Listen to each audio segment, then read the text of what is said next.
My first mentor, W. Clement Stone, the author of The Success System That Never Fails, taught me many things, but one of the most important was the importance of asking. He would repeatedly remind me, if there's something to gain by asking and nothing to lose by asking, by all means ask. Now, this one principle has reaped great results in my life, and it can do the same for you. Unfortunately, many of us are not great at asking. For any number of reasons, stemming from childhood conditioning to traumatic rejections later in life, we have become afraid of the word no. Now, to be successful, you have to be willing to ask, and keep asking until you get a yes. And remember, no's are just part of the journey to finally getting a yes. And it only takes one yes to radically change your life forever.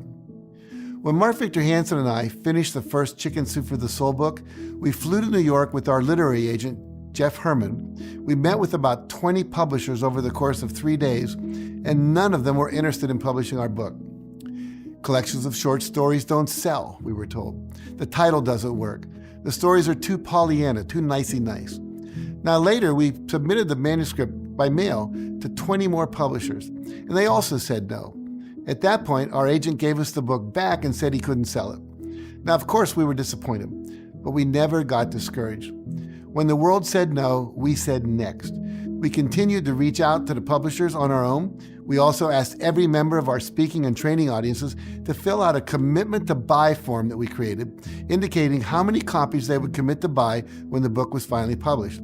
We eventually had promises to buy more than 20,000 books.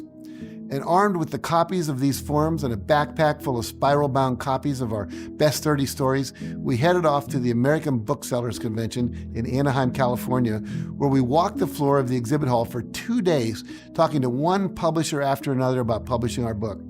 But again, we heard no. And hour after hour, booth after endless booth, we just said next.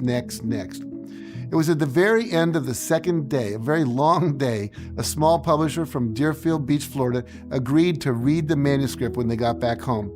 Later that week, they read it, loved it, and decided to publish it.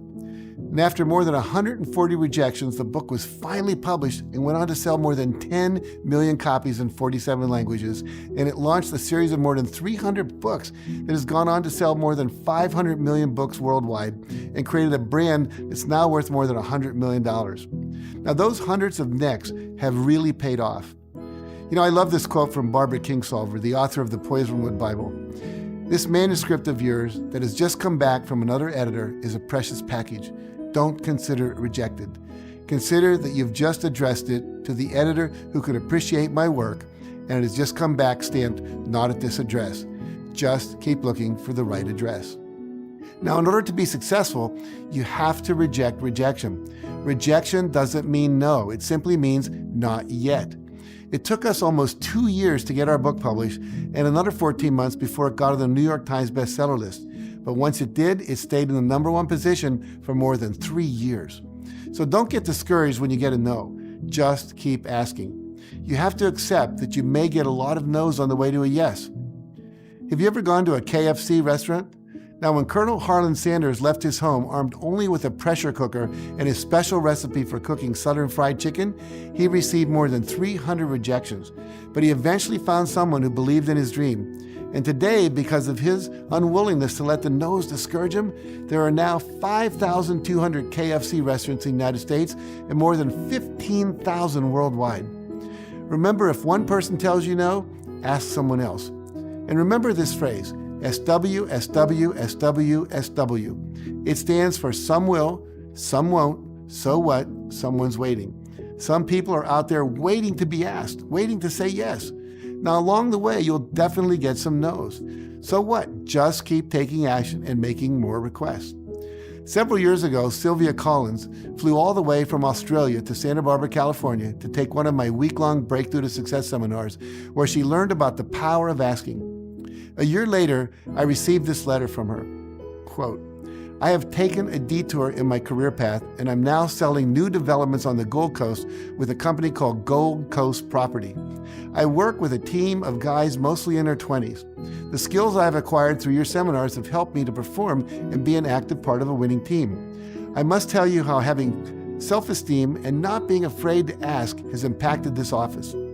At a recent staff meeting, we were asked what we would like to do for our once-a-month team building day. I asked Michael, the managing director, what target would we have to reach for you to take us to an island for a week? Everyone around the table just went silent and looked at me.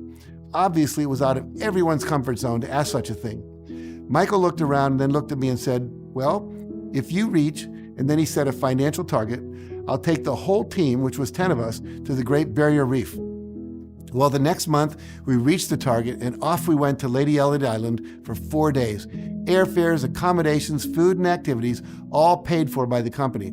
We had the most amazing 4 days. We snorkeled together, had bonfires on the beach, played tricks on each other, and had so much fun. Afterwards, Michael gave us another target and said he would take us to Fiji if we reached it, and we reached the target in December. Even though the company is paying for these trips, Michael is miles ahead from the enormous level of increased sales. Now, as Sylvia's letter so clearly illustrates, sometimes all you have to do is break out of your comfort zone and ask. Now, here's your homework to complete after watching this video. Make a list of 3 things you could ask for that would help you achieve one of your major goals. Then commit to a time when you will ask them. Well, thanks for watching, and remember, nothing will change for the better until you do.